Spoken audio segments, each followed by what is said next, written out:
जैसे सत्संग का, कथा का, प्रवचन का या भगवान की अविरल शिव महापुराण का कोई निमंत्रण नहीं होता, कोई निमंत्रण नहीं है, पर जिसको भूख लगी होगी ना वो भोजन का डब्बा ढूंढेगा, ये निश्चित है। जिसको प्यास लगी होगी ना वो पानी ढूंढेगा, ये निश्चित है। उसी तरह जिसके हृदय में शिव महापुराण के प्रति थोड़ी सी भी ललकता होती है, थोड़ी सी भी भूख लगी होती है, तो वो कहीं ना कहीं से शिव महापुराण की कथा को ढूंढ पर पहुंच ही जाता है, उसे श्रवण ही कर लेता है।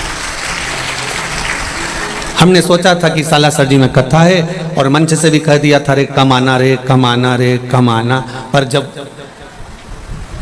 वहां से चले जयसवाल भवन से तो वहां से आते आते हमने देखा तो चारों तरफ बस ही बस, गाड़ियां ही गाड़ियां। हमने कहा हो गया कल्याण। तो हम सुराना जी के दोनों बेटों से कहने वाले थे कि सुराना जी को बाहर मत ले जाना दिखाने के लिए कि ये गाड़ियां इतनी लग गई हो, इनको टेंशन हो जाए।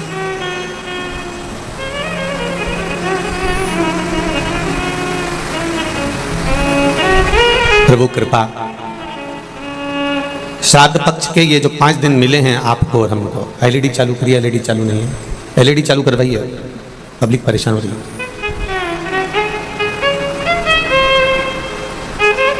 हो रही है, चालू हो रही है, हो रही है। शिव महापुराण के श्राद्ध पक्ष के जो ये 5 दिन मिले हैं, ये हमारे जीवन को सार्थक करना है, सालासर बालाजी के चरणों का स्मरण करना है। इस दरबार में आया जो खाली नहीं गया है यहां से, ये निश्चित है।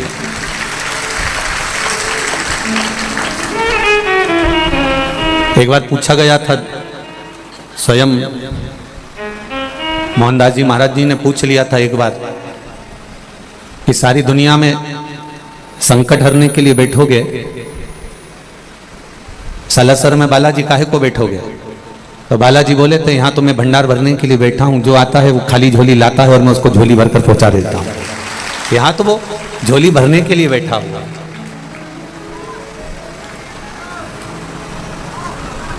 जैसे शिव महापुराण में कोई विद्या नहीं है, कोई तंत्र मंत्र नहीं है, कोई मंत्र या तंत्र का काम नहीं है, उसी तरह सालासर धाम में आप कभी भी सुबह 6 बजे से लेकर 9 बजे तक दर्शन करने जाइए। यहाँ पर ना तंत्र से मतलब है, ना मंत्र से मतलब है, ना यहाँ के पुजारी कभी आपसे कहेंगे कि ऐसा कर लेना तो ऐसा हो जाएगा, ऐसा कर लेना तो ऐसा हो जाएगा। यहाँ के पुजारी जी भी एक ही बात कहते हैं कि बालाजी बैठा हुआ है, टेंशन मत लो, बालाजी को छोड़ दो।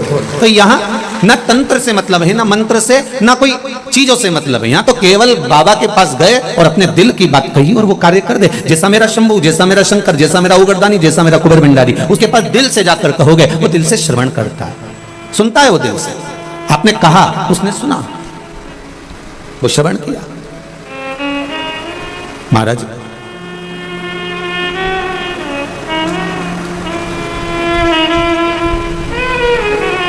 अपने हृदय चित्त से, अपने मन से अगर भगवान का भजन किया है और सुन लें, जितने भी सालासर बालाजी के धाम में बैठकर कथा श्रवण करने वाले हैं, बड़े प्रेम से सुना श्रवण करें कि पितृ पक्ष में कथा श्रवण कर रहे हो।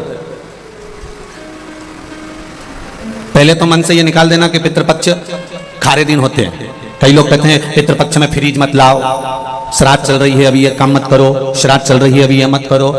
एक बात बताओ रे भैया, और जितनी भी जीजियां बैठी ना सालासर में, अरियो राजस्थान वाली, जरा एक बात अच्छे से बताओ, तुमने नया मकान बनाया और तुम्हारे बुजुर्ग माता पिता के सामने उस मकान में तुम प्रवेश कर जाओगे तो माता पिता खुश होंगे कि दुखी होंगे? जम के बोलो जरा। खुश हो। और जब वो चले गए उसके बाद तुमने मकान में प्रवेश किया, तो मकान में प्रवेश किया तो प्रवेश करने पर बहुएं क्या बोलेंगे? अगर मम्मी होती ना तो बहुत अच्छा लगता, उनको पापा होते ना तो बहुत अच्छा लगता, भाई जी आते ना और भैया जी होते तो बड़ा आनंद आता, उनको बड़ी प्रसन्नता होती। क्यों? क्योंकि वो होते और उनके सामने हम प्रवेश करते तो उसका एक आनंद दूसरा होता, उसका एक उमंग दूसरी होती, उसका एक रसतत्व दूसरा होता। पर शिव महापुराण की कथा यही कह रही है भगवान शंकर का संवाद यही कह रहा है कि 16 श्राद्ध में ऐसा नहीं है कि कोई पुण्य का कार्य नहीं करना चाहिए, या ये मत करो, या फ्रिज मत लाओ, या नया मकान मत लाओ, या प्रॉपर्टी का सौदा मत करो, या ये मत करो, वो मत करो। अगर कोई महाराज जी आपको मना कर रहे हैं और कह रहे हैं कि श्राद्ध पक्ष में ये नहीं करना चाहिए, वो नहीं करना चाहिए, तो उनको समझा दो, अगर पितृ हमारे पूर्वज हैं, अगर हमने कोई सौदा करा है, हम कोई सामग्री लेकर आए हैं, कोई पुण्य का कार्य कर रहे हैं, कोई अच्छा कार्य कर रहे हैं और हमारे पितृ हैं, तो ये निश्चित है कि 16 श्राद्ध में हम कोई कार्य करेंगे तो हमारे पूर्वज बड़े खुश होकर हमको आशीर्वाद प्रदान करेंगे। श्राद्धों के लिए, पितरों के लिए कई लोग बहुत डरा रहे हैं, बहुत डरा देते हैं कि तुम्हें ऐसा करना ही पड़ेगा, पिंडदान तो तुम्हें देना ही पड़ेगा, तुम ये नहीं करोगे तो ऐसा हो जाएगा, तुम 16 श्राद्ध में ऐसा दान करो, ऐसा ये करो, ऐसा वो करो। निवेदन है, शिव महापुराण की कथा कहती है, बड़ी मस्ती में अपनी जिंदगी जियो, बड़ी मस्ती में जियो, अपने जीवन को सार्थक करने के लिए करो। आप तर्पण करना है तर्पण करो, पिंड करना है पिंड करो, गया जी करना है गया जी करो, ब्रह्म कपाली करना है ब्रह्म कपाली करो, तुम्हारा मन पड़े जो करो। पर सबसे बड़ा आनंद यही है कि कैसे भी हम अपने, चाहे पितृ हो चाहे देवता हो, हम उनका गुणगान, उनका स्मरण हृदय चित्त से करें।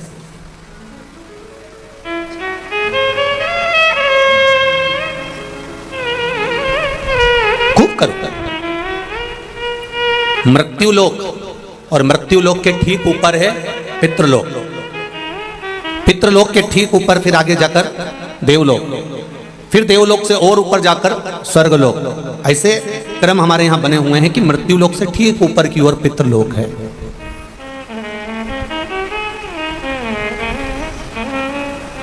स्वयं अंतरिक्षी ने राजा निमि को पितरों की महत्वता समझाई थी, और शिव महापुराण का श्री बालाजी, श्री हनुमान जी, श्री हनुमत शिव महापुराण की जो कथा 5 दिवसीय चल रही है, इसमें एक स्मरण करिएगा। आपके पास में कुछ देने के लिए नहीं है, आप किसी को कुछ नहीं दे सकते, तो श्राद्ध पक्ष में जब आप भगवान शंकर का आराधना करें तो 27 मनके की माला से अगर आप भगवान शिव का नाम जप कर रहे हैं, 27 मनके की माला से आप भगवान का भजन कर रहे हैं, 27 बार आप मुख से भगवान का नाम ले रहे हैं, 27 बार आप भगवान का स्मरण कर रहे हैं, तो ये श्राद्ध पक्ष में आपने तर्पण करा ना करा, पिंड करा ना करा, गया गए ना गए, आपने कुछ दिया ना दिया, आपने कुछ प्रदान करा ना करा, पर 27 बार भगवान शंकर का नाम या राम का नाम या कृष्ण का नाम आप अगर अपने पूर्वजों के निमित्तार्थ भी ले लेते हैं, तो शिव महापुराण की कथा कहती है कि श्राद्ध पक्ष में उन्हें गया, पिंड, तर्पण, ब्रह्म कमाली का फल मिल जाता है और उनकी मुक्ति निश्चित हो जाती है। कितनी बार जपना है? केवल 27, केवल 27, उससे ज्यादा कुछ।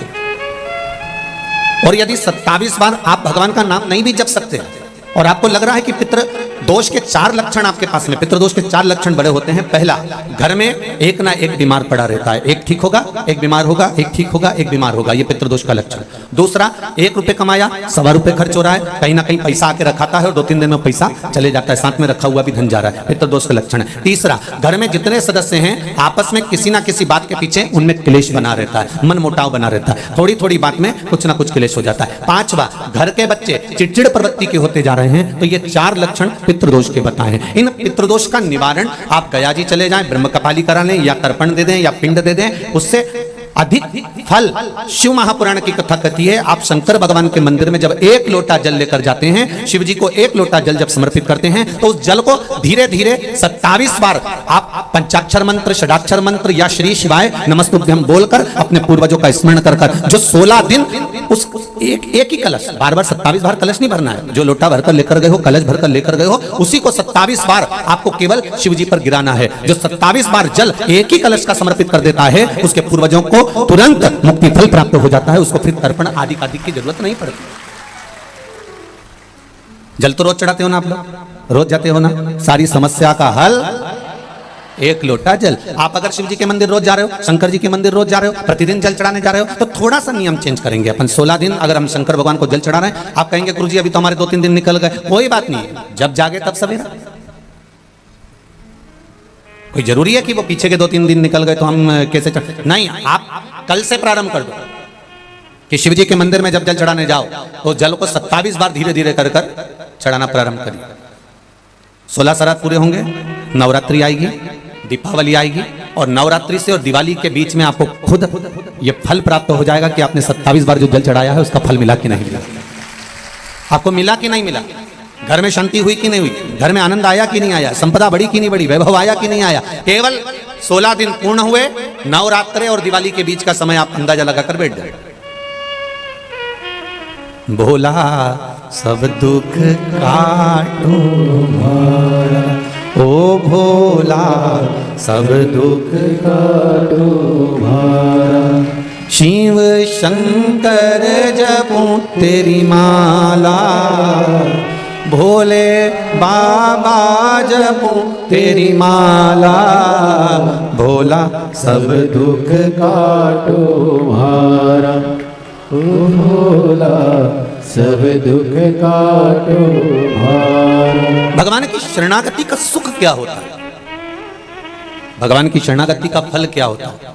महाराज, एक पक्षी सागर के तट पर, समुद्र के तट पर थोड़ी देर का सत्संग करता है, भजन करता है, कीर्तन करता है किसी संत की शरणागति में बैठकर, तो वो सागर पार जो माता सीता लंका में बैठी है उनको देख लेता है। शिव महापुराण की कथा कहती है, जो दिल से एक क्षण की भी शिव महापुराण की कथा सुन लेता है, शिव कथा कहती है, वो महादेव का कृपा पात्र हो ही जाता है, चाहे कैसे भी श्रवण करे।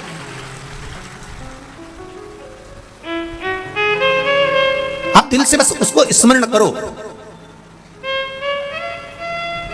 27 बार नाम ले लो या 27 बार जल समर्पित कर लो या 27 मनके की माला से स्मरण कर लो।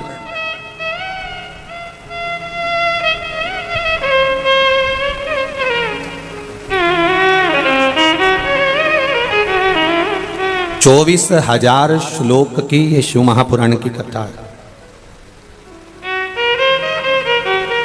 जिसने दिल से सुनी है। ये पत्र भी हमने इतने सारे तो पढ़े नहीं हैं, पर थोड़े जो इधर पढ़े हैं देखिए, इसमें लिखा है,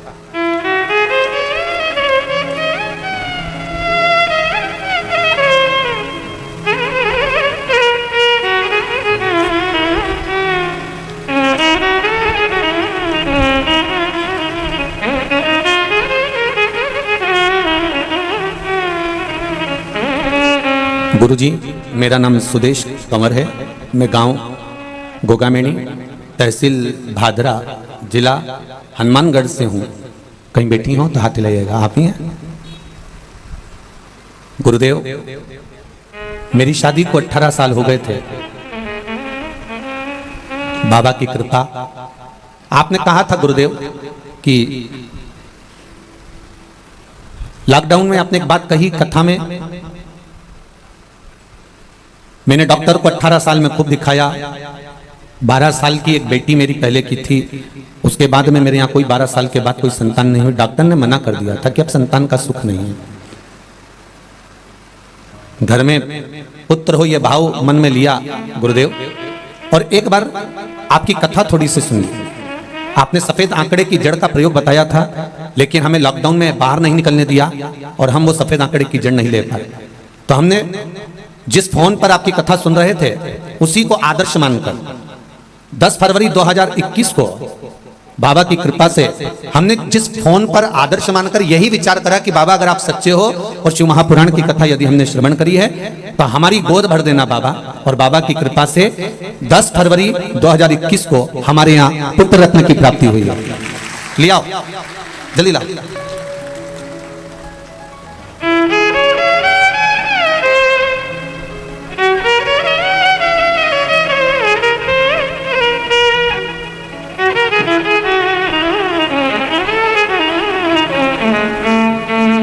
12 साल के बाद बाबा ने मेरे जीवन में खुशियां दी है गुरुदेव। मैं धोख लगाने के लिए प्रणाम करने आई हूं कि बाबा ने मेरी झोली भर दी है।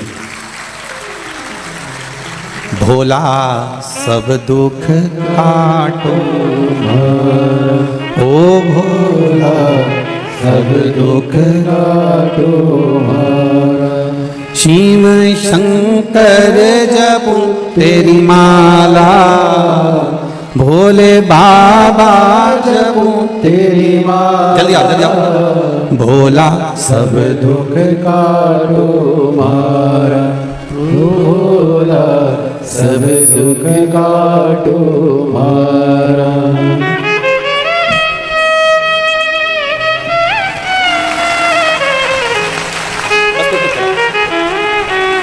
जोरदार ताली बजाइए शिव शंकर के प्रसाद के लिए।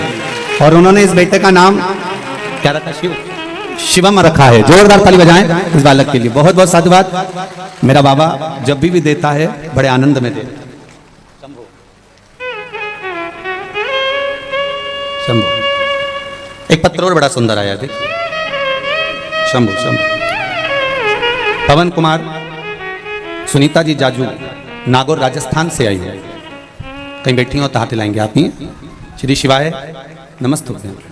आपने जो बिलपत्र पर शहद का उपाय बताया था गुरुदेव, उस उपाय को करने से मेरे दोनों बच्चे आए हुए, दोनों आए साथ में, दोनों बच्चे सीए फाइनल में पास हो गए हैं। बाबा की कृपा, बाबा को प्रणाम करने आए हैं।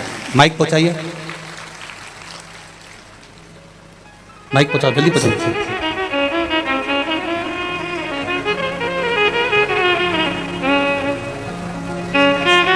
हाँ बढ़ाते जाओ, एक दूसरे को देते जाओ। ले ली बाबू, लेकर मत जाओ, एक दूसरे को देते जाओ। हाँ देव जल्दी बढ़ाओ। हाँ बढ़ाते जाओ। हाँ दीदी बढ़ाइए। शंभू बढ़ाते जाओ, बढ़ाते जाओ। पीछे वो सीए वाले बच्चों को पहुंचाओ। हाँ देते जाओ, आगे बढ़ाओ। बाकी सब लोग बैठ जाओ, बाकी सभी लोग बैठ जाइए। श्री शिवाय नमस्तुभ्यम। बाबू क्या नाम है आपका? शुभम। शुभम जी। श्री शिवाय नमस्तुभ्यम। श्री शिवाय नमस्तुभ्यम। पहले तो आपको बहुत बहुत बधाई बाबू, धन्यवाद दोनों को, कि आप दोनों बहन भाई बड़े आनंद के साथ में, दोनों को बहुत बहुत साधु था, बड़े बड़े आनंद के साथ में कि आप सीए बने। कौन सा वाला उपाय करा था आपने? सर बेलपत्री पे वो जो शहद लगाकर और भोलेनाथ के ऊपर चिपकाने का वो उपाय किया था। हर एग्जाम से पहले चिपका कर जाते थे और प्रत्येक एग्जाम में पास हुए। दोनों पास बस बाबा की कृपा हो। बहुत बहुत साधुवाद, बहुत बहुत बधाई। बैठिए। श्री शिवाय नमस्तुभ्यम। नमस्तुभ्यम। और गुरुजी जी ऑफिस का भी अभी इनॉग्रेशन हुआ है अप्रैल के अंदर। जी बधाई आपको, बहुत बहुत बाबा की कृपा हो। बेटी आप भी ठीक हैं? बधाई आपको बहुत बहुत। बैठिए। श्री शिवाय नमस्तुभ्यम। नमस्तुभ्यम। बहुत बहुत बधाई आपको। भोला सब दुख काटो मारा, ओ भोला सब दुख काटो मारा। शिव शंकर जपो तेरी माला, भोले बाबा जपो तेरी माला, भोला सब दुख काटो मारा, ओ भोला सब दुख काटो मारा। महाराज शिव पुराण कह रही है, भगवान देवादिदेव महादेव का पावन चरित्र कह रहा। एक देवराज नाम का ब्राह्मण, जिसने जीवन भर कोई अच्छे कर्म की ओर लगा ही नहीं।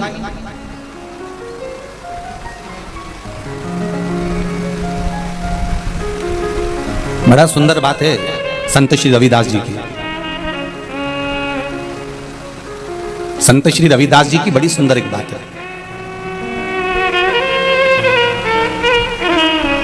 संत श्री रविदास जी महाराज कहते हैं,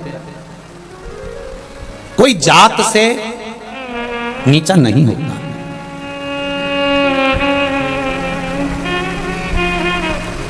संत श्री रविदास जी कहते हैं कि कोई जात से नीच नहीं होता, कोई जात से नीचा नहीं होता।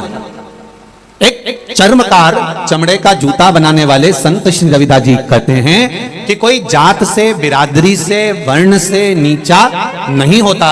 संत श्री रविदास जी कहते हैं कि कोई ऊंची जगह पर ऊंचे बैठने वाले भी जब नीच कर्म कर जाते हैं तो वो भी नीच कहलाने लगते हैं, वो भी नीचा कहलाने लगते हैं। कोई जरूरी नहीं है कि वो ये नीचा वर्ण में पैदा हो गया या अन्य वर्ण में पैदा हो जाए तो वो नीचा होगा। नहीं नहीं नहीं, आप किस कर्म को, शिव महापुराण की कथा करिए। देवराज नाम का ब्राह्मण, जो ब्राह्मण के घर में जन्म लिया, ब्राह्मण कुल में जन्म लिया, ब्राह्मण के अंतर्गत जन्म लिया, जिसके माता पिता ने श्रेष्ठ संस्कार देने का प्रयास किया, पर मित्रों की थोड़ी सी संगति उसको जीवन में बर्बाद की ओर ले गई।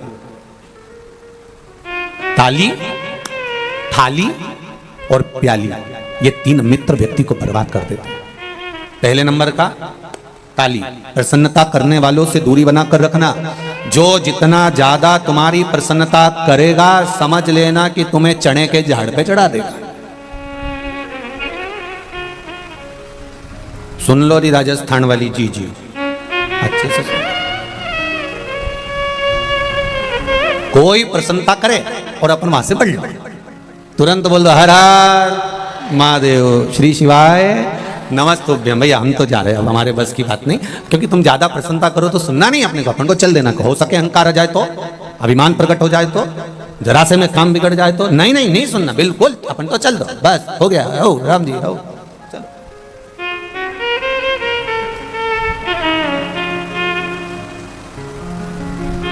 कौन क्या बोल रहा है उससे हमको इस बात से महत्वता नहीं है।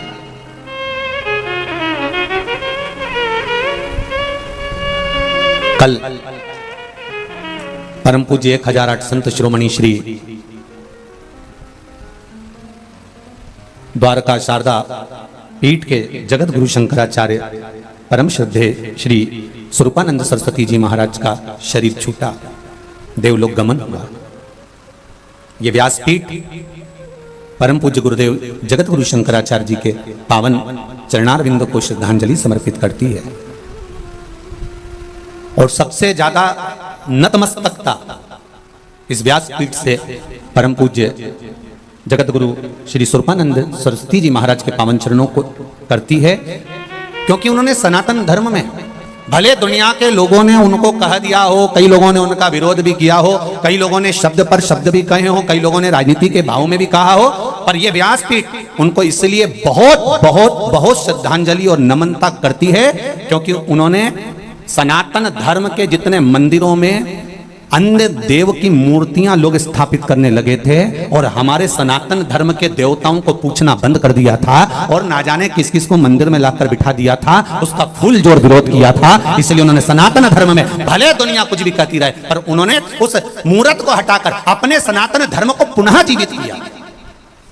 इसलिए यह व्यासपीठ नतमस्तक है। ऐसे जगत गुरु शंकराचार्य जी के पावन चरणों में उनकी श्रद्धांजलि को मैं नमन करता हूं, उनके भाव को नमन। प्राण चले गए, देवलोक गमन हो गए, पर वो अपनी बात पर अड़िग रहे कि ये मूर्ति मंदिर के अंदर नहीं चाहिए तो नहीं चाहिए।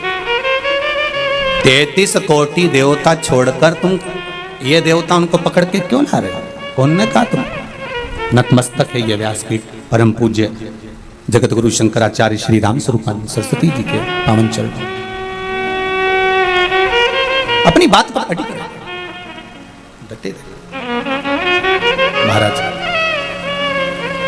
यहां चरित्र करा है, देवराज नाम का ब्राह्मण कुल में जन्म लेकर अगर आप ब्राह्मण कर्म से वंचित हो और आप विचार करते हो कि हम ब्राह्मण और ब्राह्मण कर्म से वंचित हो गए, तो यह श्रेष्ठता नहीं है हमारे। कितना गौरव महसूस होना चाहिए कि आप अच्छे घर में जन्मे हो, कितना गौरव महसूस होना चाहिए कि आप अच्छे कुल में जन्मे हो, कितना गौरव महसूस होना चाहिए कि आपको भगवान की सेवा प्राप्त हुई है, कितना गौरव महसूस होना चाहिए कि भगवान ने हमारा हाथ पकड़ कर रखा है, कितना गौरव महसूस होना चाहिए कि हमारे कंधे पर यज्ञोपवीत है, कितना गौरव महसूस होना चाहिए कि हमारे मस्तक पर शिखा है, कितना गौरव महसूस होना चाहिए कि हमारे मस्तक पर तिलक है, कितना गौरव महसूस होना चाहिए कि हमारे माता पिता हमारे साथ में रह रहे हैं, कितना गौरव महसूस होना चाहिए कि हम सनातन धर्म में जुड़े हुए हैं। देवराज नाम का ब्राह्मण कुल में जन्म लेने के बाद भी चोरी करता था, वेश्यावृत्ति करता था, गलत काम करता था। खूब समझाया माता पिता ने, पर नहीं माने। खूब समझाया, नहीं माने। दुनिया मन का धन कर सकती है, पर अंत तो अंत है। और देवराज नाम का ब्राह्मण चोरी का धन लेकर शिव जी के मंदिर में गया। शिव महापुराण की कथा चल रही थी, थोड़ी सी कथा उसके श्रवण शक्ति में उसके कानों में पहुंच गई, थोड़ी सी कथा। हम मानते हैं कि सालासर जी में कथा हो रही है और इतनी जगह नहीं है बैठने की, पर विश्वास है आप अपनी गाड़ी पर, ये लोग दीवालों पे चढ़ चढ़कर कथा सुन रहे हैं, कोई कहीं चढ़ा है, कोई कहीं बाउंड्री पर चढ़ा है, कोई कहीं बैठा है, तो भले आप कहीं पर भी बैठे हो, पर ये शिव महापुराण की कथा का एक शब्द भी आपके कानों तक पहुंचा है, आपकी झोली तक पहुंचा है, तो निश्चित है कि वो अमृत अगर कहीं प्राप्त हुआ है तो उसका फल मिलेगा जरूर, उसका फल जरूर मिलेगा। आस्था चैनल के माध्यम से, फेसबुक यूट्यूब के माध्यम से करोड़ों लोग इंतजार कर रहे थे सालासर जी की 5 दिवसीय शिव महापुराण का। करोड़ों, और आप भी जितने बैठे हो ना, सब इंतजार में थे। क्यों, कब चलेगी? गाड़ी कर लें क्या? चलें क्या? पास में तो हो रही है, 150-200 किलोमीटर तो है। और चलेंगे भी, कथा भी सुनेंगे और बालाजी सरकार का दर्शन भी कर लेंगे। अब तो वो कहते हैं ना कि वो कहते हैं दोनों हाथ कढ़ाई में, तो हाथ तुम सबका मुंडा भी कढ़ाई में हो। तुम शायद नहीं यहाँ पहुंचे हो।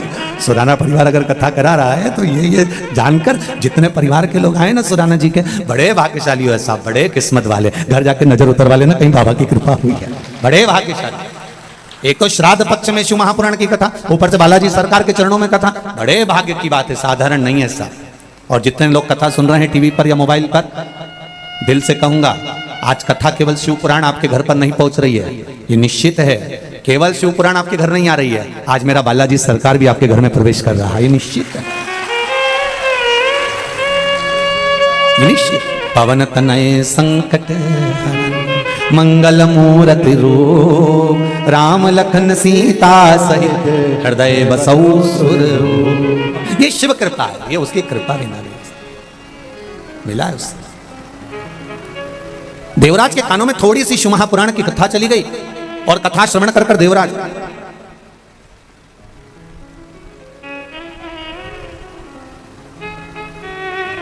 एक बेलपत्री के वृक्ष के नीचे जाकर बैठा। शरीर में ताप बहुत था, शरीर में कष्ट बहुत था। प्राण जाने का समय आया। भगवान शंकर के गण वहां खड़े हुए थे। पहले आए थे यमदूत, फिर आ गए शिव के गण। होता है ऐसा। एक सेठ जी थे, उनके पास में बहुत धन था, भजन भी बहुत करते थे, कीर्तन भी बहुत करते, मंत्र जाप भी बहुत करते, स्मरण भी करते, नाम जाप भी करते, खूब दान करते, पुण्य करते, संकीर्तन करते, भजन करते, मंत्र जाप करते। बड़ा दानी थे सेठ जी, बड़े दानी। उनका अंतिम समय आ गया, प्राण छूटने का समय। भगवान विष्णु के पार्षद उनके सामने खड़े हो गए। बैकुंठ से देवताओं ने लेने के लिए आ गए, तो उन्होंने तुरंत बैकुंठ के देवताओं को देखा और देखकर पूछा तुम कौन हो? तो क्या तुम्हारा अंतिम समय आ गया, हम तुम्हें लेने के लिए आए। ओहो, मैं चलने के लिए तैयार हूं, पर मेरे पास में दौलत बहुत सारी है, बहुत पैसा, अपार धन तो मेरी अलमारी में पड़ा हुआ है, बैंक में पड़ा हुआ है, तिजोरी में पड़ा हुआ है, ढेर संपदा, सोना चांदी, हीरा पन्ना, रकम, सब कुछ मेरे पास में ढेरों में भरा हुआ है। तो इतने में सेठ जी ने कहा मुझे कुछ ऐसी कृपा कर दो, मैंने जिंदगी भर खूब दान पुण्य भजन कीर्तन खूब करा, पर धन कमा कमा कर एकत्रित करा, पर अपने ऊपर खर्च नहीं करा। एक मौका दे दो बस मुझे अपने ऊपर खर्च करने का। तो देवताओं ने जाकर भगवान विष्णु से कहा प्रभु क्या करें? भगवान ने कहा दे दो, 1 साल और दे दो। चलो ठीक है, करने दो इसको खर्च। अब 1 साल सेठ जी को जो मिला, उन्होंने उसमें खर्च किया, पर सही जगह खर्च नहीं कर पाए। वैश्यावृत्ति में, जुए में, मदिरापान में, मांसाहार में, गलत गलत काम में उसको खर्च किया। अब फिर 1 साल बाद मरने का समय आया। आपकी बार बैकुंठ के पार्षद नहीं आए, आपकी बार यम के दूत उनको लेने के लिए, बड़े बड़े दांत, भयंकर स्वरूप, काला स्वरूप, भयंकर।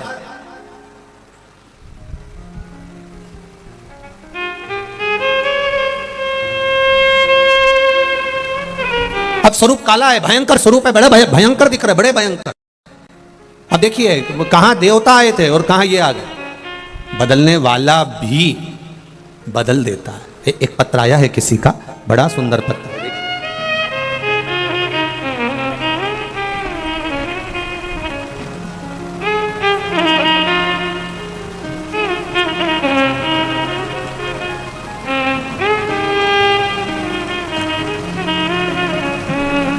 सुनीता गोस्वामी,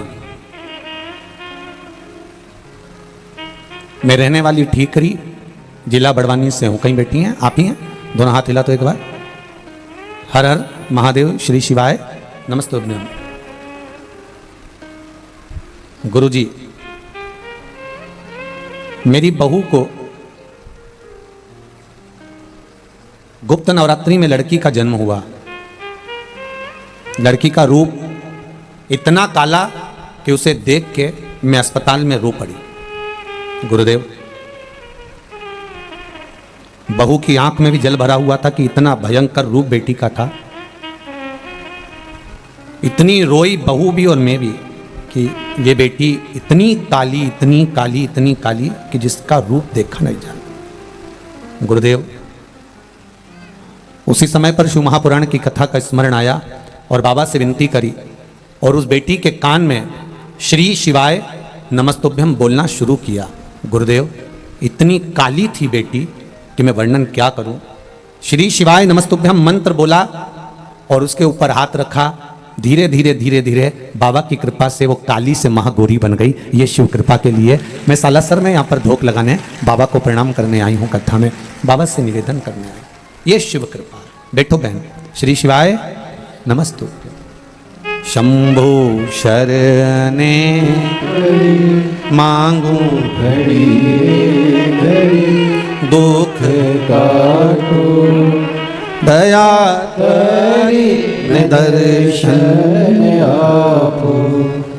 आप हृदय से, मन से, चित्त से, वृत्ति से, आप दिल से बाबा से कहो तो आप कहो तो सुनेगा।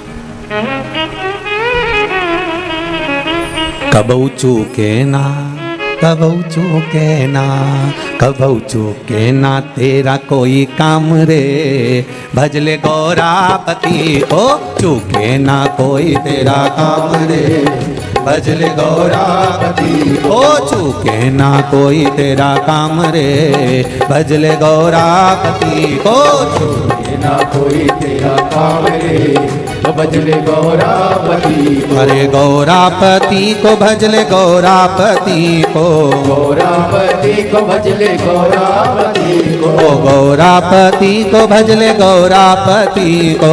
गौरापति को भजले गौरापति। अरे चूके ना, अरे चूके ना, ओ चूके ना कोई तेरा काम रे। भजले गौरापति को। चूके ना कोई तेरा काम रे। तो भजले गौरापति। जय हो।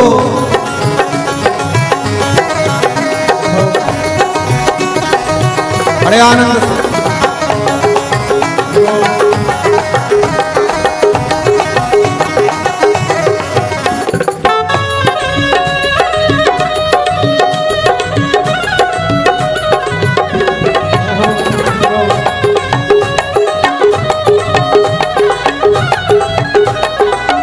शंभो।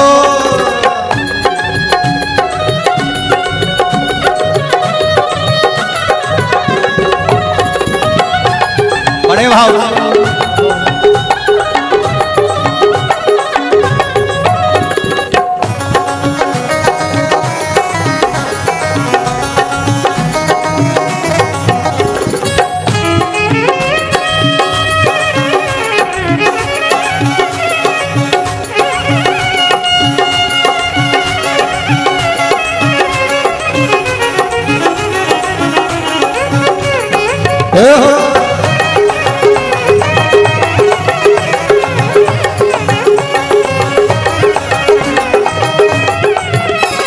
गौरापति को रघुवर भी भजते। गौरापति को रघुवर भी भजते। ओ गौरापति को रघुवर भी भजते। गौरापति को रघुवर भी भजते। अरे मिल गया, ओ मिल गया, अरे मिल गया लंका का राज रे।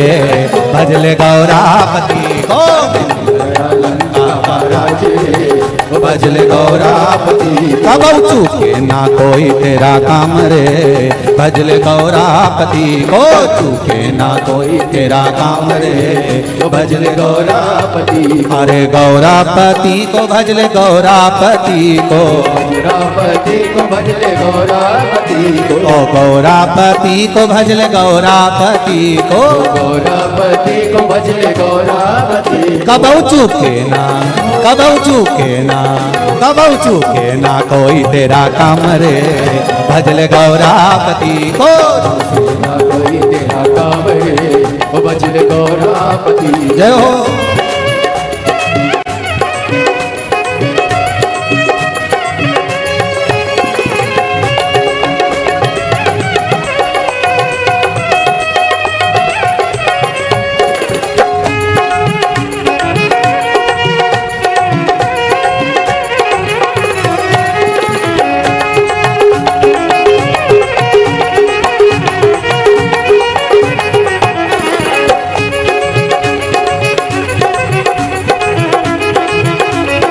शंभो।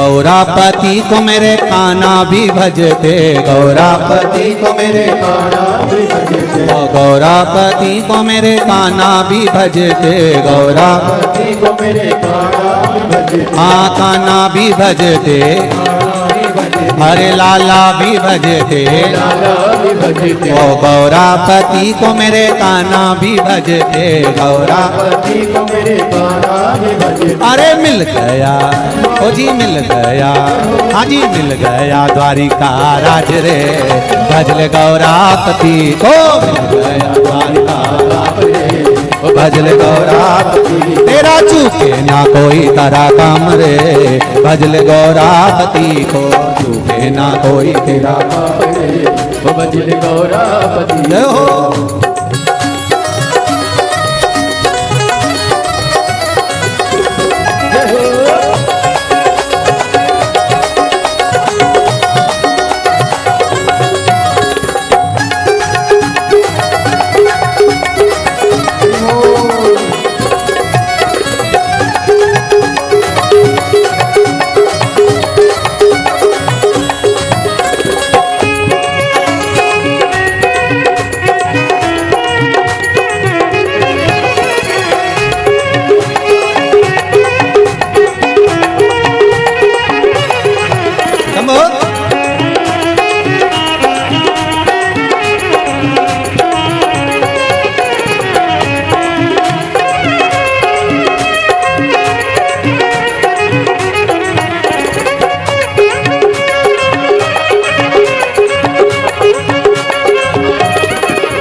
गौरापति को भजले गौरापति को, गौरापति को भजले गौरापति को, गौरापति को भजले गौरापति को, गौरापति को भजले गौरापति। अरे चूके ना अजी चूके ना, हाजी चूके ना कोई तेरा काम रे, भजले गौरापति को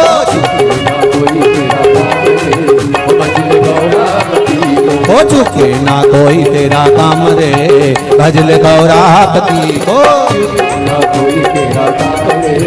भजले गौरापति, भजले गौरापति को, भजले गौरापति, भजले गौरापति को, भजले गौरापति को।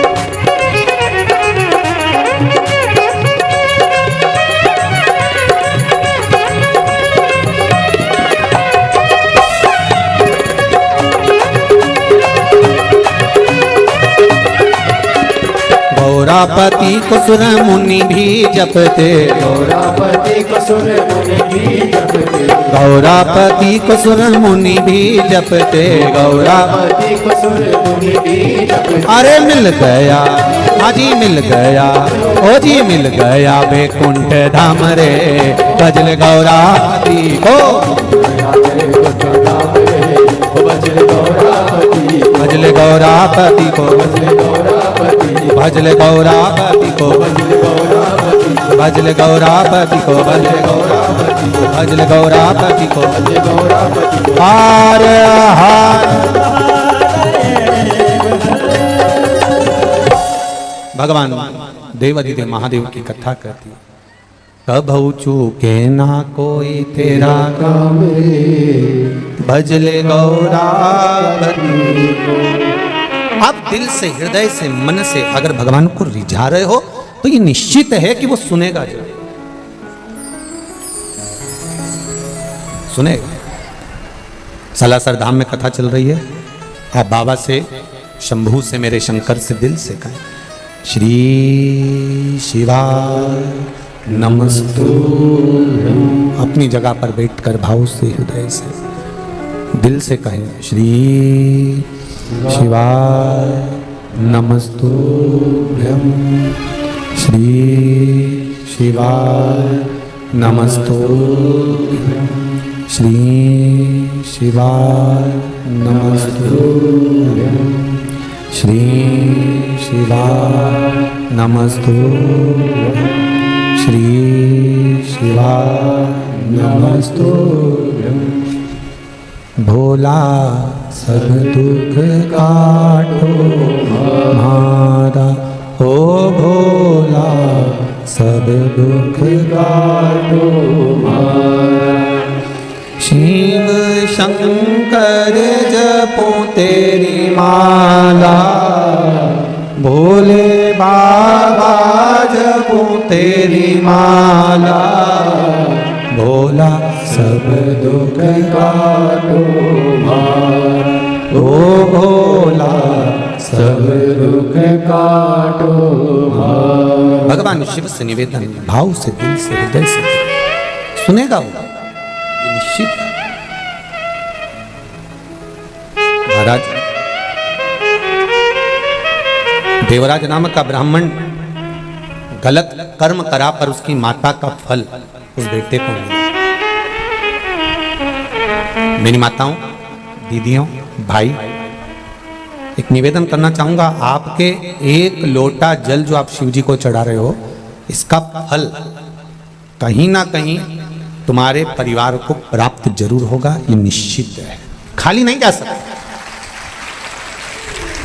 वो मिलेगा जरूर, ये निश्चित है।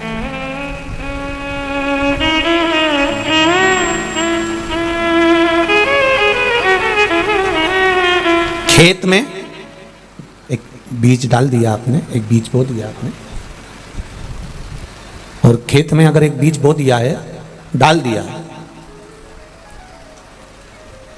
अब अपने अपने गांव से जब आए होगे तो जंगल देखा होगा, रास्ते में पड़ा होगा, ट्रेन से, बस से, गाड़ी से, फ्लाइट से, जिससे भी आए, इतना जंगल है। अभी जंगल में कोई पौधा लगा है, कोई बीज गिरा होगा, लगा होगा, वहां पानी देने कौन गया हो? ना तो वहां कोई खाद देने गया, ना वहां कोई पानी देने गया, और ना वहां पर कोई उस पौधे को संभालने के लिए गया, तो भी वो पौधा लगा कि नहीं लगा? उसी तरह एक लोटा जल या एक बेलपत्र या एक बार हम भगवान की भक्ति करते हैं, भजन करते हैं, नाम जाप करते हैं, नाम स्मरण करते हैं, वो उसका पौधा बड़ा जरूर होता है और उसका फल हमारे पूरे परिवार को मिलता जरूर है, ये निश्चित तो मिलेगा जरूर, प्राप्त जरूर। पितृपक्ष में कथा सुन रहे हो,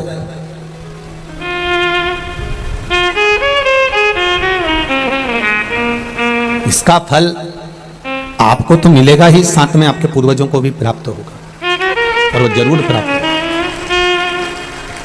मिलेगा जरूर, वो निश्चित है। देवराज की माता जी ने एक लोटा जल भगवान को समर्पित किया है, और देवराज की माता ने जब एक लोटा जल जो समर्पित करा था, आज बेटे के जब प्राण छूटे, शंकर भगवान के मंदिर में चोरी का सामान लेकर गया था, एक क्षण की कथा का स्मरण हुआ, बेलपत्री के वृक्ष के नीचे प्राण छूट रहे हैं।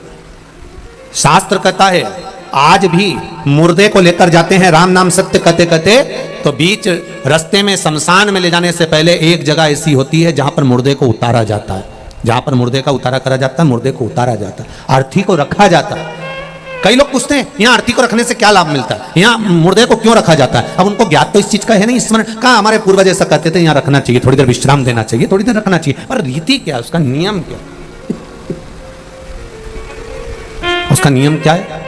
उसका नियम है कि देवराज नाम का ब्राह्मण बेलपत्री के वृक्ष के नीचे अपने प्राणों को त्यागा था, इसलिए उसको भगवान शंकर का धाम मिल गया था। मुर्दे को आज भी ले जाते समय बेलपत्री का वृक्ष तब होता नहीं तो कोई भी पेड़ के नीचे उसको रख देते हैं, पर नियम है बेलपत्री के वृक्ष के नीचे से अगर मुर्दा निकल कर भी गया है और उस पर बेलपत्री के वृक्ष की छांव पड़ी है, तो वो कितना बड़ा भी पापी क्यों ना हो, वो परमात्मा के धाम चले ही जाता है, ये निश्चित है,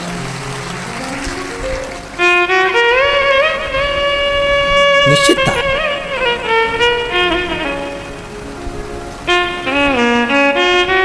हम कई बार कह देते हैं आप लोगों को, आप लोगों ने स्मरण किया होगा कि अगर निर्माल्य की बेलपत्र शंकर भगवान पर चढ़ी हुई बेलपत्र कहीं जमीन पर भी पड़ी हुई मिली है तो उसको उठाकर एक बार मस्तक पर रख लिया करो। कौटी कौटी पाप ढेर पड़े हुए होंगे हमारे जीवन के, ऐसा कोई व्यक्ति नहीं जिससे पाप नहीं होता। श्री ऋषभदेव जी महाराज का चरित्र आता है, अहिंसा परमो धर्म को बताते हैं, और ऋषभदेव जी महाराज कहते हैं हर व्यक्ति से पाप होता है, चाहे वो संसार का कोई मनुष्य हो।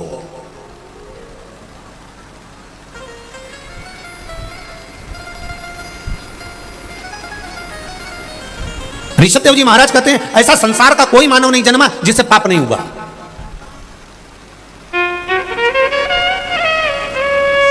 अहिंसा परमो धर्म की लेखनी ऋषभदेव जी महाराज वर्णन करते हैं। किसी ने पूछा ऋषभदेव जी महाराज जी से, हर व्यक्ति पापी है? हां। चाहे कोई हो? हां। तो ऋषभदेव जी से पूछा गया, क्या संसार में जन्म लेने वाला मानव, चाहे संत साधु सन्यासी तपस्वी साधक उपासक चाहे जो हो, अगर मृत्यु लोक में जन्म लिया है तो उससे पाप हुआ है? क्या क्या पाप हुआ, कितने स्थान पर उसने पाप किया? तो कहा, पहला, झाड़ू लगाते समय जीव मर जाता है, उसका पाप माथे चढ़ जाता है। दूसरा, अग्नि जलाते समय छोटे छोटे पतंगे जल जाते हैं, उसका पाप माथे चढ़ जाता है। तीसरा, स्नान करते समय, वस्त्र धोते समय, बर्तन धोते समय पानी में छोटे छोटे जीव मर जाते हैं, उसका पाप माथे चढ़ जाता है। चौथा, हम चलकर कहीं पर भी जाते हैं, हमारे पांव के नीचे छोटे छोटे जीव मर जाते हैं, उसका पाप माथे चढ़ जाता है। तो ऋषभदेव जी महाराज जी से पूछा, जब प्रत्येक जीव से, प्रत्येक मनुष्य से, संसार में जन्म लेने वाले मानव से इन 4 स्थान पर अगर पाप होता है तो फिर मनुष्य क्या करे, इस पाप को समाप्त कहां कर सकता है? तो ऋषभदेव जी महाराज जी ने लिख दिया, सत्संग में जाकर बैठ जाइए, सत्संग में जाकर बैठ जाइए, भगवान की भक्ति में जाकर बैठ जाइए, पाप जलकर भस्म हो जाएगा। पाप की समाप्ति भगवत स्मरण है, पाप की समाप्ति सत्संग है, पाप की समाप्ति भगवान का स्मरण, भगवान का मंत्र जाप, नाम जाप, कीर्तन, मंत्र स्मरण। अब करो परमात्मा का भजन।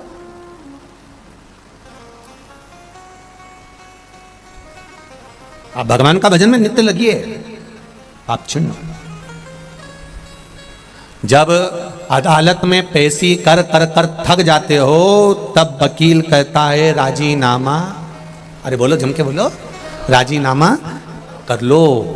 तो अक्कड़, मैं काय को करूं?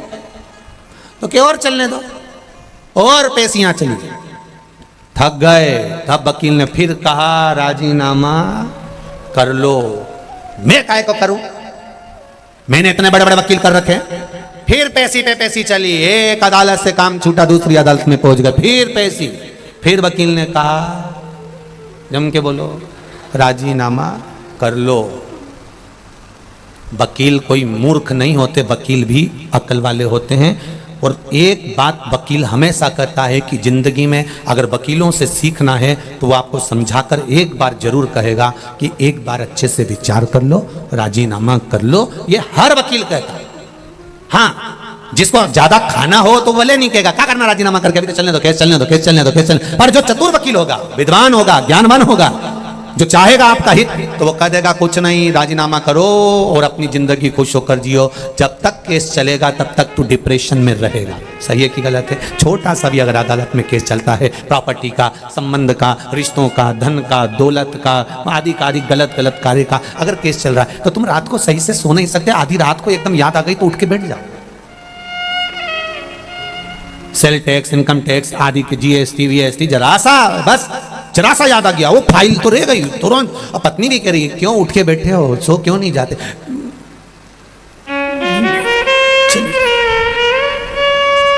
देखिए, छोटा सा रबड़, देखा रबड़, छोटा सा नोट की गड्डी में लगाने वाला जो रबड़ आता है ना, छोटा सा, उस रबड़ को एक बार लपेट लो, दूसरी बार लपेट लो, तीसरी बार अगर खींचा तो बोलो बोलो जम के बोलो, टूट गया। अब इतने छोटे से नोट की गड्डी में लगाने वाले रबड़ को तो मिठाई के डब्बे में लगा सकते हो क्या?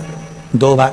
नहीं, टूट जाएगा। बड़े डब्बे में लगा सकते हो? नहीं, टूट जाएगा। उसी तरह ये चित्त, ये वृत्ति, ये मन वो रबड़ है जिसको हमें परमात्मा के चरणों में लगाना चाहिए, पर हम इसको नोट की गड्डी में और डब्बों में लगा रहे हैं, इसलिए ये रबड़ जल्दी टूट जाता है, बहुत जल्दी। इस रबड़ को सही जगह लगाए, ज्यादा रबड़ को खींचोगे टूटेगा, दिमाग को ज्यादा 10 जगह लगाओगे। इसलिए वकील कहते हैं राजीनामा कर लो। और यह वकील नहीं कर रहे, ये हमारे हृदय में हमें बिठा कर रखना है कि जिसने जिंदगी में जन्म लेने के बाद राजीनामा करना सीख लिया, कोई भी बात हो, सब्जी बेकार बन गई राजीनामा कर लो, कोई बात नहीं, नमक ज्यादा पड़ गया राजीनामा कर लो, काम बिगड़ गया राजीनामा कर लो, कोई बात नहीं, चिल्लाना नहीं, क्रोध नहीं, अभिमान नहीं, अहंकार नहीं, वासना नहीं, तृष्णा नहीं, लोभ नहीं, आसक्ति नहीं, काम नहीं, राजीनामा करना जो सीख गया तो उसका जीवन एकदम क्लीन और आनंद में हो गया। जिसकी पेशियां चलती रहती है, हर बात में जवाब देगा। उसने कुछ कहा पत्नी ने, मैं तुमसे कब से कह रही हूं, और इसने पलट के जवाब दिया, तो तू जवाब दे, अगली पेशी उसकी देख। तुरंत वो भी तैयारी में बैठी थी, फिर उसने सुना दिया, उसने पेशी चालू करी, फिर इधर से फिर उधर से। राजीनामा करना से थोड़ा सा नर्म बनना से रखो। देवराज को ले गए। शिव महापुराण की कथा कहती है, अभी तक खड़े थे, देवता लेने के लिए अब आए हैं गण दूसरे। सेठ जी की कथा चल रही थी, सेठ जी दान पुण्य करे तब तक अच्छे लोग खड़े मिले थे, बेकार कर्म करा तो काले काले भयंकर भूत जैसे खड़े मिले। पूछा तुम कौन हो? लाने लेकर जाने वालों की ड्यूटी चेंज हो गई है क्या? पहले तो सुंदर लोग आए थे, अब काले काले लोग आए। कहा नहीं नहीं, ये कर्मों के अनुसार है, पहले तुम्हारे कर्म अच्छे थे इसलिए देवता आए थे, अब कर्म बिगड़ गए इसलिए यम के दूत बंदी बनाने के लिए आए। आपके कर्म अच्छे होंगे आपको अच्छा मिलेगा। यमदूत की जगह पर भगवान शंकर के गण देवराज को लेकर जा रहे थे। देवराज ने चलते चलते गणों से पूछ लिया, मैंने पुण्य कौन सा किया जो आप मुझे लेने आए हो? कहा तेरा एक पुण्य प्रबल है, तेरी माता ने एक लोटा जल शिव जी को समर्पित करा, और तेरे प्राण जो छूटे हैं ना, तेरी बुद्धि जो गई है, तुझे बेलपत्र के वृक्ष के नीचे जो तेरी बुद्धि लेकर गई है, इससे तुझे फल की प्राप्ति हो।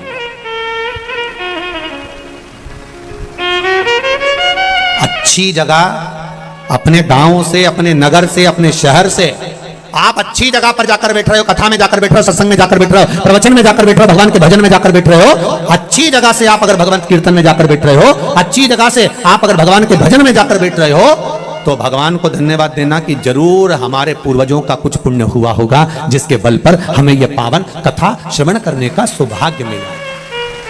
हम रतनलाल जी सुराना जी को तो धन्यवाद देंगे, पर इनसे ज्यादा इनके पूर्वज माता पिता स्वर्गीय जयचंद जी को, श्रीमती कमला देवी जी को, इनको साधुवाद देंगे कि उनका आशीर्वाद जो फला वो आज पुण्य के रूप में ये शिव महापुराण के रूप में मिला। ये पूर्वजों की कृपा से, और वो भी श्राद्ध पक्ष, ये उनकी कृपा से।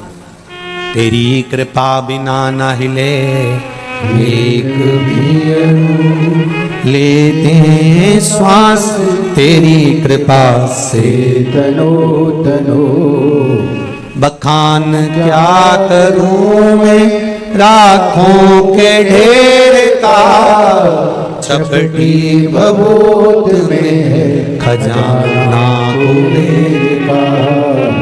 हे गंगधार मुक्ति द्वार ओंकार तू, भोरे ओंकार तू, आयो शरण तिहारी शंभु तार तार तू। हमारे कर्म के अनुसार हमें फल की प्राप्ति। एक सेठ जी मरते हैं, उनकी शोक सभा होती है। बोलो रे भाई, बोलो तो, होती कि नहीं होती? होती है। एक गरीब मरता है, उसकी शोक सभा होती है? अरे बोलो तो रे भाई, नहीं होती।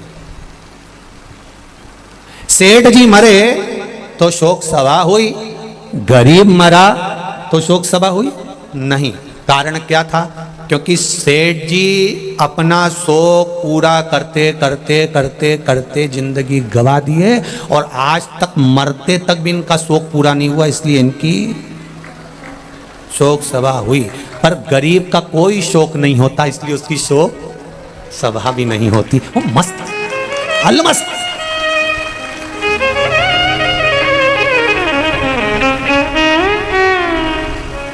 इसलिए सेठों में सेठ मारा सांवरा, बाकी डुपली है केट। जितना है वो एक ही सेठ, कौन?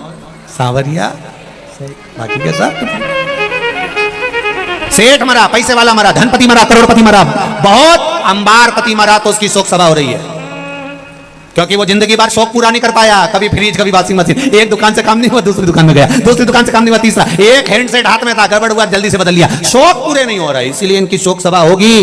पर गरीब का कोई शौक नहीं। एक जोड़ कपड़े में माँ बेटा था, खेत में से निकल कर आया, श्री बालाजी सरकार का दर्शन करा, दर्शन करके कथा सुनी, वो कथा सुन के अपने घर आराम से चले गया। कोई मतलब नहीं उसको, काम क्या मिल रहा है नहीं मिल रहा है, वो अपनी मस्ती में बैठा हुआ है, आनंद में अपनी जिंदगी खुश होकर जी रहा है, और उसको उसके कोई शौक है ही नहीं,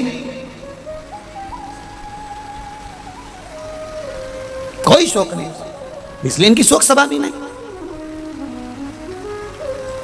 तुम खुद देखो, किसी किसी दुकान पे जो नौकर काम करता है निपट गया तो उसकी शौक सभा होती है, और सेठ जी मारे तो शौक सभा। इनके शौक कभी पूरे नहीं हुए, इसलिए इनकी शौक सभा होना जरूरी है।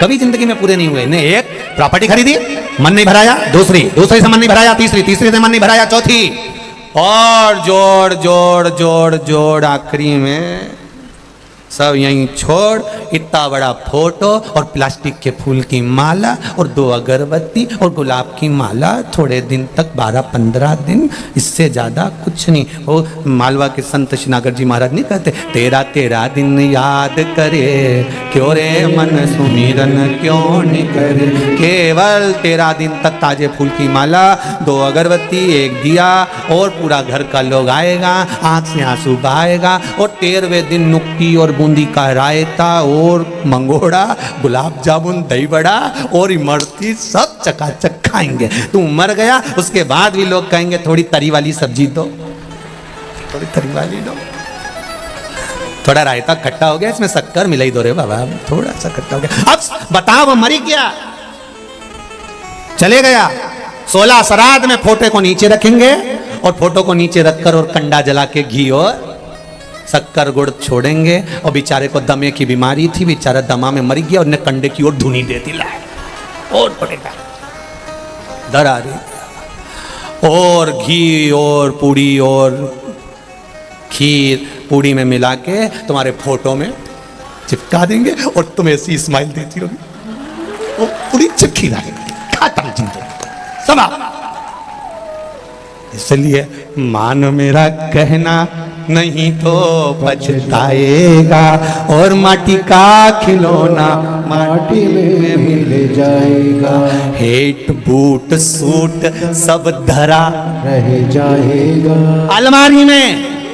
इसलिए सुराना जी ने कल कथा रखी है, अपनी अलमारी के अच्छे अच्छे कपड़े निकाल के लिया और बालाजी सरकार में आकर पहनो। बाबा भी ठाट में और तुम भी ठाट में, अलमस्त होकर रहो। कई बहुएं बड़ी रोती रहती दिन भर, आंख में आंसू उड़ा, सास हमेशा कहती रही अच्छा पहनो, खूब रखा है पहनो, क्या करोगे। एक पति पत्नी घूमने के लिए विदेश गए, पत्नी को वहां पर एक सेट पसंद आ गया, हाफ सेट बड़ा सुंदर, पत्नी ने कहा ले लो 7 लाख का है, ले ले, पत्नी ने ले लिया। एलईडी चालू करो, एलईडी ले लो। अब 7 लाख कहाँ, ले, और पत्नी ने वो सेट ले लिया, और लेने के बाद पति ने कहा पहन ले, अभी थोड़ी ना पहनूंगी, अच्छा जरा मौका आन दो फिर पहनूंगी, और मौके का इंतजार करती रही, फिर कब पहनेगी, अब जन्मदिन आ गया, आज तो पहन ले, नहीं अभी नहीं, मेरे देवर के लड़के की शादी होगी तब पहनूंगी, और पहनते पहनते ही मालूम एक दिन छाती में दर्द हुआ, अर्थी पे बांध दिया, पति रोता रोता अंदर गया, सेठ निकाल के लाया, इसको पिनाने लगा, बेस्ट फ्रेंड दोस्त कहने लगे भाभी तो मर गई अब क्यों पिना रहा है, मैं इसको हमेशा कहता था पहन ले पहन ले पहन ले, ये हमेशा कहती थी मौका आन दो मौका आन दो मौका आन दो, इसका तो मौका नहीं आया और भगवान ने लगा दिया चौका, ले बड़ा। जितने लोग कथा सुन रहे हैं आस्था चैनल पर, जितने लोग कथा सुन रहे हैं फेसबुक यूट्यूब पर, और जितने कथा सुन रहे हो ये सालासर बालाजी के धाम में, तुम मौके का इंतजार मत करना रीजिए, बिल्कुल। अपन तो एक से बढ़कर एक पेड़ लो, जो अलमारी में धरा सब निकालो, सब पेड़। कोई कहती नहीं कि नहीं साड़ी, कोई शादी ब्याह में पहनना, शादी ब्याह से पहले निपट गई तो फिर ऊपर जाऊंगी तो मेरा मन कितना दुखेगा, और यमराज से कहूंगी मैं यमराज प्लीज मैंने वो नीली वाली नहीं पहनी, वंस मोर, एक बार फिर छोड़, यमराज के चल वापिस, कौन देगा। अरे भाई जीवन मिला उसका सदुपयोग करिए, तो जीवन का सदुपयोग होना चाहिए। एक बिंदु नाम का ब्राह्मण वो भी गलत वृत्ति में पड़ गया था, मुक्ति नहीं हुई उसकी। 3 तरह से मरे हुए व्यक्ति को मोक्ष नहीं है, पानी में डूबकर मरा हुआ, स्त्री के हाथ से मरा हुआ, सर्प के डसे से मरा हुआ, इसकी गति नहीं होती, इसकी मुक्ति नहीं है, इसका मोक्ष नहीं है।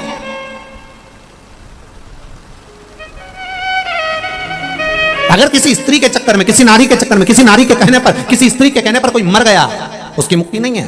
सर्प के डसे से मर गया, उसकी मुक्ति नहीं है। पानी में डूबकर मर गया, उसकी मुक्ति नहीं है, मोक्ष नहीं है।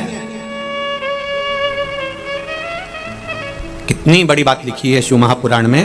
अधोगति में मरा हुआ, गर्भ में कोई 4 महीने का, 6 महीने का, 8 महीने का, 9 महीने का, या गर्भ से निकलकर कुंवारी अवस्था में मर गया, कोई युवान अवस्था में एक्सीडेंट में या कोई गलत कार्य में मर गया, इनकी गति नहीं होती महाराज। पिंड भी नहीं मिलता, चाहे गया जी में जाकर दे दो, चाहे ब्रह्म कपाली में जाकर दे दो, इनको पिंड नहीं मिलता, इनको तर्पण नहीं मिलता, इनके तिलांजलि नहीं होती। अगर ब्राह्मण भोजन भी करे तो इनके खाते में नहीं जाता, जो कुंवारी अवस्था में मर गया।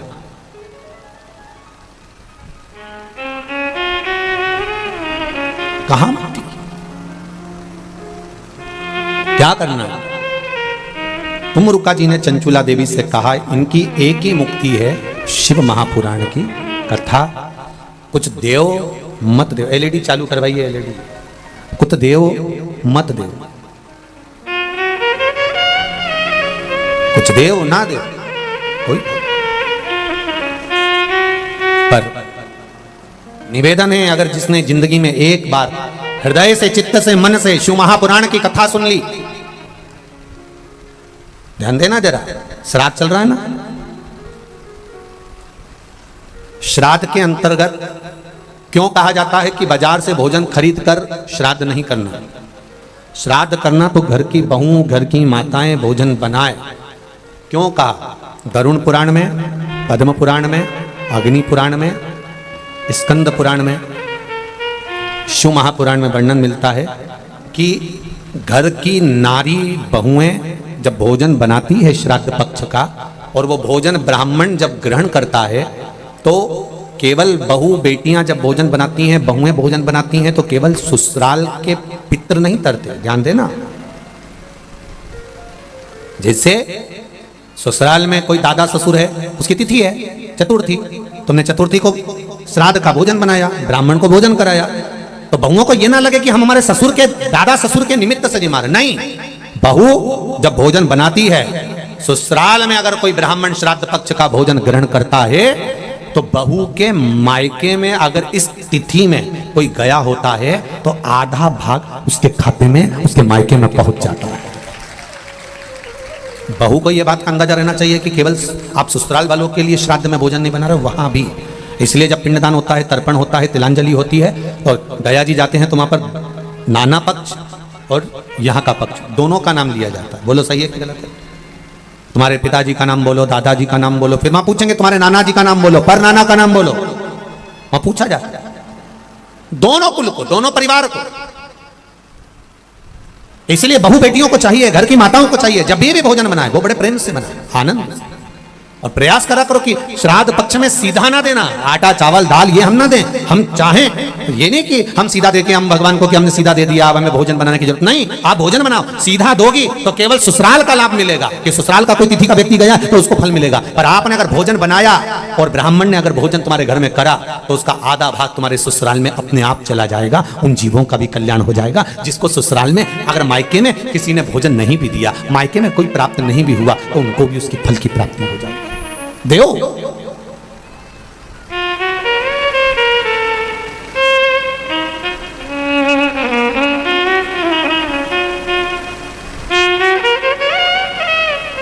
महाराज श्री शिव महापुराण की कथा कर रहे हैं। बिंदु की मुक्ति कैसे हो? कहा चंचुला शिव महापुराण की कथा सुन। उसने कथा सुनी। यहां पर भी संवाद आता है, जब श्री हनुमान जी महाराज की माता अंजना देवी कौन थी? पूर्व समय में एक अप्सरा, पुंजिका स्थला जिसका नाम था। क्या नाम है? जम के बोलो। पुंजिका स्थला क्या नाम है? बोलो, जम के बोलो जरा। हनुमान जी की जो माता है अंजना, अंजना माता का पूर्व का नाम है पुंजिका स्थला, एक अप्सरा है, बड़ी सुंदर है। इनकी सुंदरता का बखान नहीं कर सकता कोई। अति रमणीय, अति सुंदर, बहुत सुंदर। छोटी सी अवस्था थी, छोटी सी उम्र में इन्होंने एक गलती कर दी।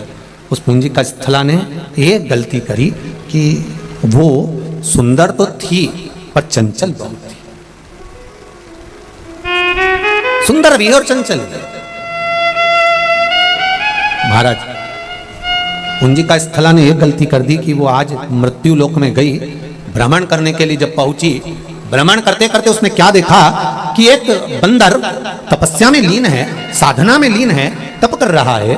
तो पुंजिका स्थला को लगा, बताओ, अभी तक तो मैंने देखा था कि मुनि तप करते हैं, संत तप करते हैं, साधु तप करते हैं, ऋषिवर तप करते हैं, साधना करते हैं, पर यहां तो बंदर तप कर रहा है। पुंजिका स्थला को ये बात थोड़ा अच्छी ना लगी, तो उन्होंने, छोटी सी अवस्था थी, पेड़ पर चढ़ गई और पेड़ पर चढ़कर वहां के जो फल लगे थे वो तोड़कर उस बंदर को मारने लगी। हमें स्मरण नहीं हो पाता, हमारे घर के जब छोटे बच्चे कोई गलत कार्य करते हैं तो हम बड़े खुश होते हैं। एक छोटा बच्चा चींटा पकड़ता है ना, छोटा बच्चा जब चींटी पकड़ता है ना, तो घर की माताएं, घर के लोग बड़े खुश होते हैं, देखो पकड़ रहा है, देखो पकड़ रहा है। उसको समझाना चाहिए, नहीं नहीं, कोई जीव की हत्या नहीं करना, कोई जीव को कष्ट नहीं देना।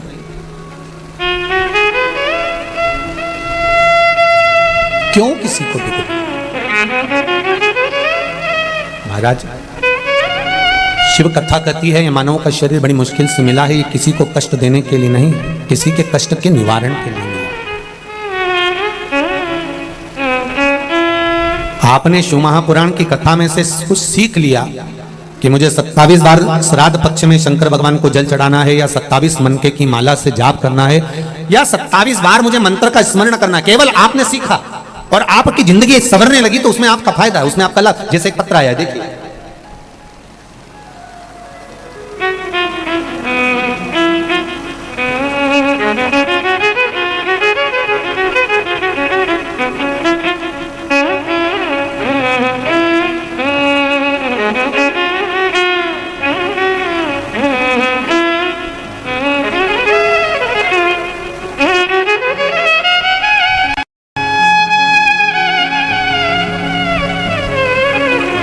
मैं संस्कार ज्ञानी फतेहाबाद हरियाणा से आया हूं। कहीं बैठे हो तो हाथ हिलाइएगा, कहीं पर विराजित हो। आप इधर हैं? हाँ, कहाँ है बाबू? हाथ हिलाइए, धीरे धीरे, आराम से, आराम से, आराम से। मैं संस्कार ज्ञानी फतेहाबाद हरियाणा से आया हूं। दिख नहीं रहे हो बाबू? थोड़ा सा आगे आएंगे आप? हमें दिख नहीं रहा है, कैमरे वाले को भले दिख गए होंगे। मेरी उम्र 12 वर्ष है गुरुजी। मैं 400 किलोमीटर दूर से आया, अपने दादा दादी व परदादा दादी के साथ बाबा की धोख लगाने आया हूं। मैं जन्म से ही विकलांग था, मेरे दोनों पांव से मैं चल नहीं सकता था। हरियाणा के लगभग सभी डॉक्टरों का इलाज करवा लिया था, पर मेरे पांव से मैं चल नहीं पाता था, बेड पर पड़ा रहता था, उठ नहीं पाता था। गुरुदेव, आपकी कथा टीवी पर सुनी, एक बेलपत्र और एक लोटा जल का कमाल दिखाने आया हूं। मैं अपने पांव पर चलकर शिव पुराण को धोख लगाने वाला हूं।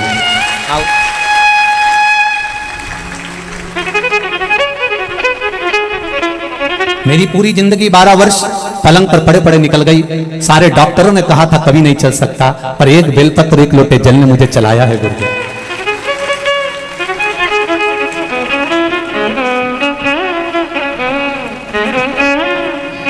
जोरदार ताली बजाएं।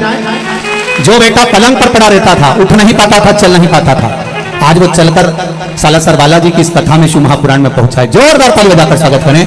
सारी समस्या का हल एक लोटा जल। नमस्ते।